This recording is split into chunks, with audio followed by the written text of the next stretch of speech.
एक और किसान सड़कों पर डटे हुए हैं तो वहीं कृषि कानून पर सियासत भी चरम पर है। दिल्ली के मुख्यमंत्री अरविंद केजरीवाल सिंघू बॉर्डर पहुंचे, जहां उन्होंने किसानों से मुलाकात की। केजरीवाल ने कानून को लेकर सरकार पर जमकर निशाना साधा। अरविंद केजरीवाल ने कानून को किसानों की जमीन छीनने की साजिश बताया।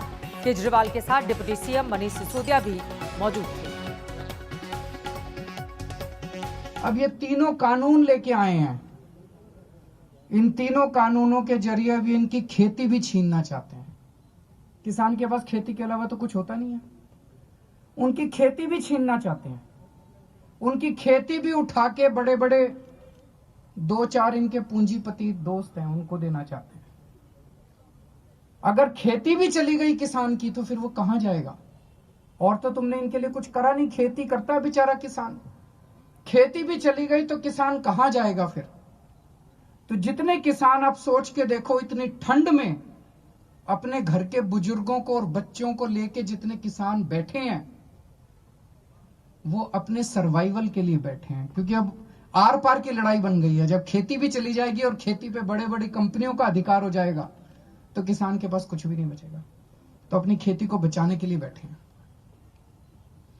अभी केंद्र सरकार ने, इन्होंने अपने सारे बड़े बड़े नेताओं को उतार दिया मैदान में।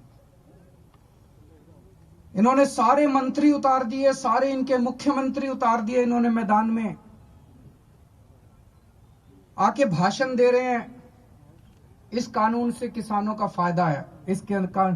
मैंने इनके सारे भाषण सुने।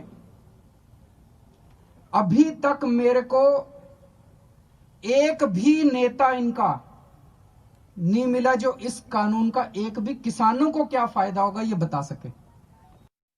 दिल्ली के मुख्यमंत्री अरविंद केजरीवाल को आप सुन रहे थे सीधे केंद्र सरकार पर निशाना साधते हुए और ये कहते हुए कि दरअसल कोई भी एक मंत्री या नेता ऐसा नहीं सामने आया है बीजेपी का जो किसानों को बता सके कि इसके फायदे क्या हैं।